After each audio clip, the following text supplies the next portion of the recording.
Okay, so we're looking at the first part of rhetoric, the invention, the planning. Now, when we actually talk about invention, we're going to be thinking about planning in terms of coming up with arguments for and arguments against. So it's initially quite a kind of, so it's quite a straightforward plan.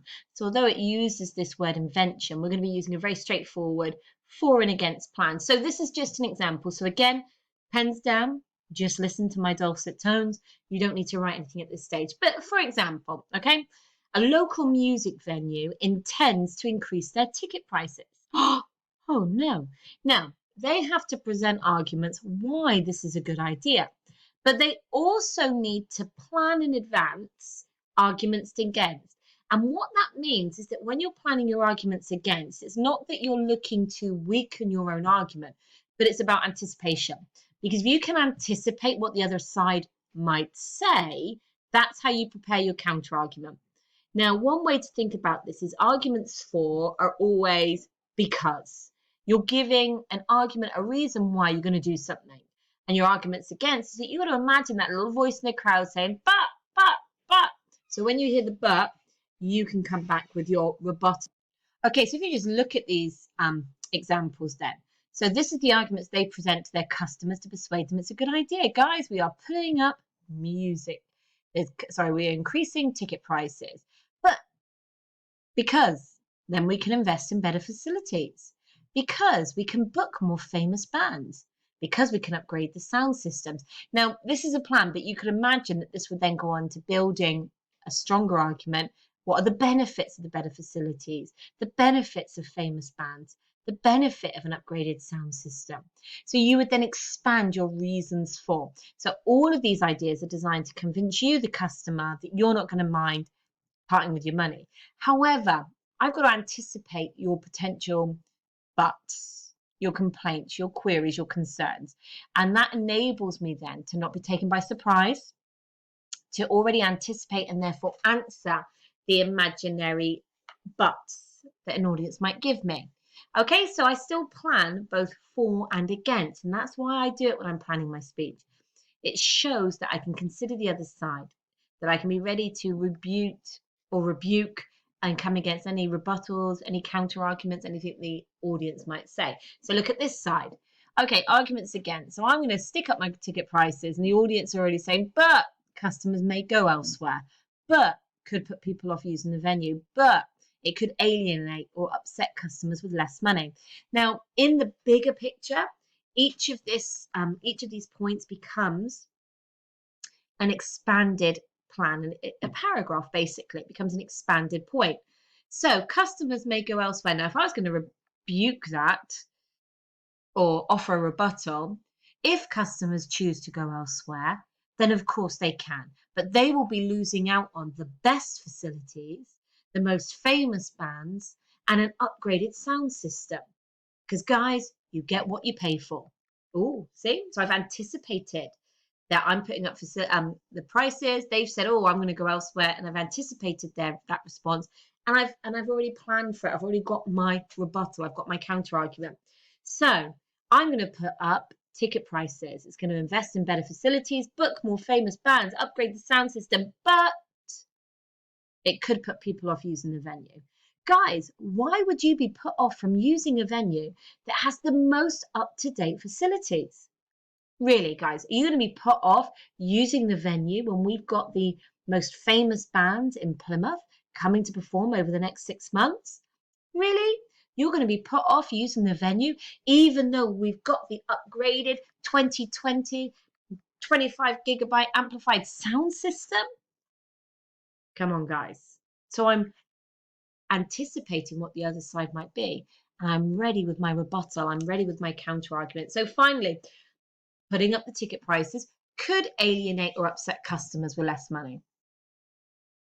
But, you could alienate, upset customers with less money. We appreciate that in this current climate, people might be anxious about increased costs. People might be worried that they won't be able to afford the new ticket prices. However, we reckon that you are happy or will be happy to save and invest in a ticket price that buys you an unimaginable, incomparable experience. So you might be able to go to a cheaper venue and you might be able to save money, but you'll be seeing less famous bands, you'll be experiencing music on a downgraded system, and you're likely to end up using nastier facilities. So I've got my rebuttal, okay? So can you see how this argument and counter argument works? Now we're going to build one together today, okay? And then you're going to be free tomorrow, and we're going to increase it tomorrow so you start to look it around. So the one we're going to think about as a group today, and this is where you are going to write down, okay, is we're going to create a for and against table for a new set of ideas. So guys, I just want you to write down for and against in your book, because and but, and then I'm going to reveal what our shared topic is going to be. Now, the other thing I would say about the shared topic is, as we move forward in this process, there will be certain points when you will be invited to choose your own topic, your own debate, and to plan your own speech. But at any point you get anxious, you just join me and you share and invest in writing a speech that follows my plan. Okay, so there's always two choices before you. Okay, the independent choice where you will come up with your own topic, your own plan. The shared choice where you will plan along my topic. So guys, we're just going to do a for and against table, but what are we going to be looking at? So we're going to use this big idea. Okay, we're going to share this thesis. We're going to have a planned response and a speech to this task. Okay, we have a moral duty to do everything we can to stand against child labour across the world. Childhood is a precious time, and it's not good enough to passively ignore the facts that across the world children work in dangerous and difficult jobs. So this is the thesis, the big idea that we're going to prove and argue today and tomorrow. So everybody, what I would love you to write down, okay, is the first part of rhetoric, invention, and I want you to write down this statement. We have a moral duty to do everything we can to stand against child labour across the world. Okay, so just pause your screen and write that down. So really, we're going to have then a table to think about that. So I've given us some sentence stems to get us started. Okay, so if we're thinking about ending child labour, okay, we must, so we've got 4 arguments that are going to support the view and arguments that challenge. So if we're standing against child labour across the world, let's come up with 3 reasons why. So guys, what can we do for this number 1? Because child labour, ... we must. Okay, so we could say because child labour exploits and mistreats children, we must do something about it. Yes, so do you see? So that's my argument that supports my view why we must end child labour. Because child labour is resulting in the unnecessary deaths of children across the world, we must take action.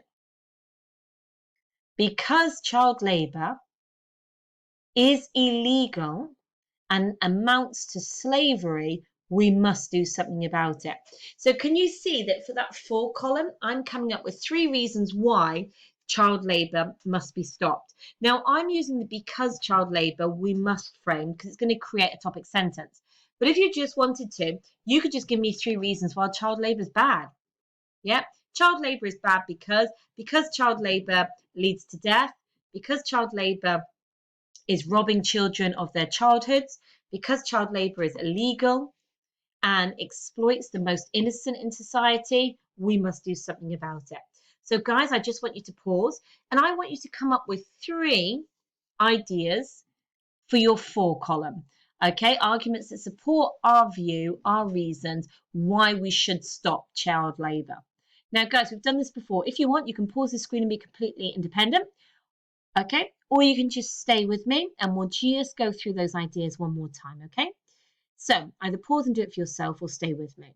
So guys, what we're really doing here is coming up with 3 reasons why child labour is wrong, why it is cruel, why it is exploitative, why we must be doing something about it. Okay, now in the real context, once we get going, you might do some research first to inform this stage, but we're going to go with our guts, right, guys?